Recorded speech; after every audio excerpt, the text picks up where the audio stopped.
Hi, I'm mR.Waffles from Skull Squad, and we're doing demo commentaries here to try to teach people how to play Eternal Silence better.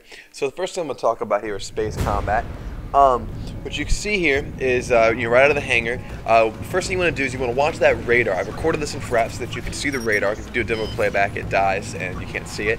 You can see when I'm shooting the missile at this guy, I actually don't use the missile lead indicator. I try to flick the missile to give it the best angle possible. To take down the enemy. I think what you really need to do is just give it a huge lead so that the missile can kind of float back into him and he can kind of run into it. So I just use a quick flick to the left there and shoot it out, and you can see it's a pretty much a perfect hit, and I know he's going to die, so I turn away and start pursuing the nukes. To find the nukes, it's something that everybody's responsible for. Check your radar, watch for the triangles on the radar. I don't use the nearest enemy key, I only use the target under crosshair, so I watch that radar constantly, trying to find the next enemy, and constantly scan it for triangles. When you see your ship launch nukes, you can immediately begin to look for the enemy ship's nukes. That way you can be a team player and help us keep the ships alive. Now you can see here we took down their first attack, so we're moving to take down the corvettes. And your job as a fighter is really to take down the enemy fighter as quick as possible. Interceptors pose the biggest threat, so if you see an interceptor, really try to take it out.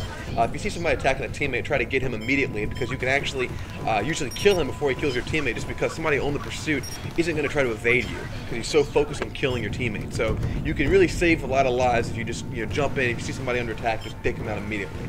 So you can see here we're chasing the nukes down. That takes the first priority over everything, because the nukes do damage to the hull of your ship. You can see me doing a lot of rolls and a lot of strafes. I try to always be moving multiple directions at once. To do that the best possible way, I recommend you have a joystick and a keyboard binding all your thrusters, up, down, left, right, everything, to your keyboard and using your joystick. Now here you see me attacked by a gunship.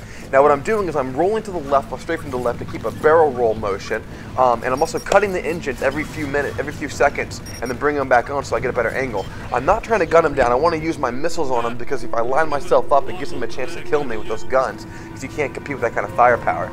So what you want to do is you want to hold down the boost while rolling, while strafing, and then use that cut thrust button to change that angle so you can launch a missile every few seconds. And that makes you a spinning, ball of doom, and that way they can't hit you because you're just all over the place. It makes it a lot harder for them to take you out.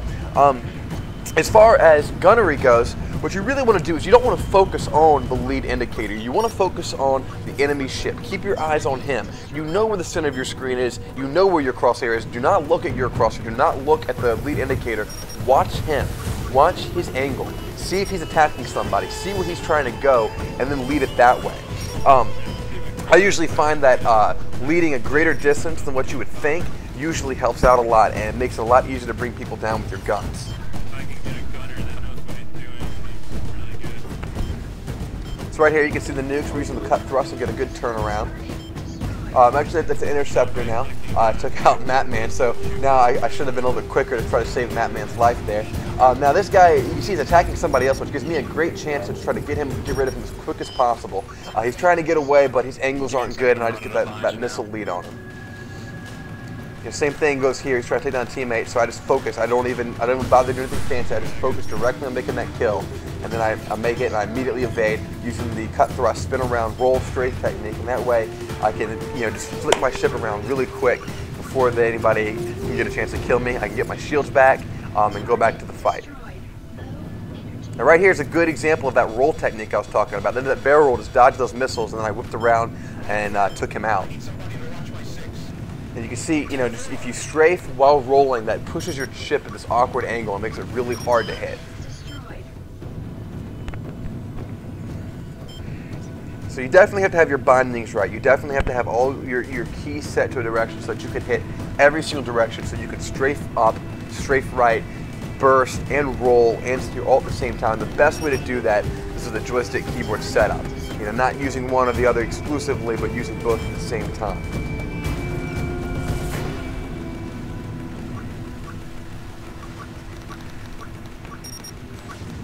For bombers, really, it's not too much to kill them as long as they don't have a gunner. If they have a gunner, you need to approach it the same way you would approach a gunship, and that's just rolling and strafing and making sure that you don't ever go for a gunnery kill, and just try to use your missiles so that you don't get killed. It's more important for you to stay alive, because as long as you stay alive, you present another target for the enemy, and that's one, person taking aggression from the whole team, and that way your team can get in there and kill more people. Really, if you're ever under attack, Try to stay alive. Focus less on killing the enemy and more on staying alive. Check your radar. If your teammates are around, you really just want to evade. Right there you can see I used the missiles without even locking because it's a bomber. You know he's not going anywhere. You can actually fire the missiles, at least with the red fight. I think it's UTF. You can just launch the missiles. You don't need to lock. You don't need to worry about it. Here you can see the enemy Corvette's down about 2 HP. You know, even your guns can take that out. Now here, this is about target prioritizing. I knew my other two teammates would kill the other two enemy fighters because normally most players use the target nearest enemy key. So I chose to fly past the enemy engagement and take out that guy. Then you can see him. I just shot down his missile right there, and I'm doing that roll thing. He can't really handle it. He's going to try to fly backwards while shooting at me, but unfortunately, he's not going to have a fast enough angle to evade. I ran out of energy there, but I'm still shooting because I don't want him to get his shields back. Every hit counts right now because it keeps him from getting his shields. It resets that timer. I should have flicked that missile up higher, and I finished the job right here. That's a good example of how to take down an interceptor. Shoot his missiles down, get in his face, take him out.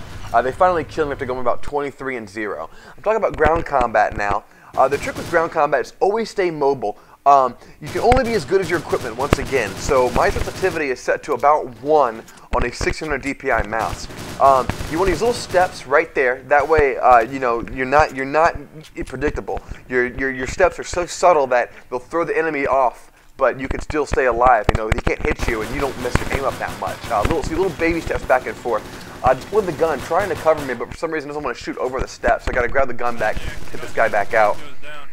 You see right there, I'm ducking and sliding because in Half-Life-based games, you have weight to your body. You could slide around the map. Any sort of motion you can do to throw the enemy off. Ducking, you just kind of slide across the floor. If you strafe real fast and then duck and then poke back up. Anything that makes your hitbox harder to hit. Because remember, people aren't shooting you, they're shooting your hitbox. That's the server-side calculation of where you are. Right here, you can see I just get up in his face, do a little duck, and he has trouble hitting me. I get ambushed from behind, so I immediately evade, fall down, return my shields, come back and kill the guy. As long as you stay alive, that helps your teammates. Here I try to dodge and make it underneath the door, but unfortunately I don't make it in time. Hope this helps you guys out with a little more advanced strategy and gameplay. So I guess I'll see you guys playing. Maybe we'll do another one for 3.2. Have a good night, everybody.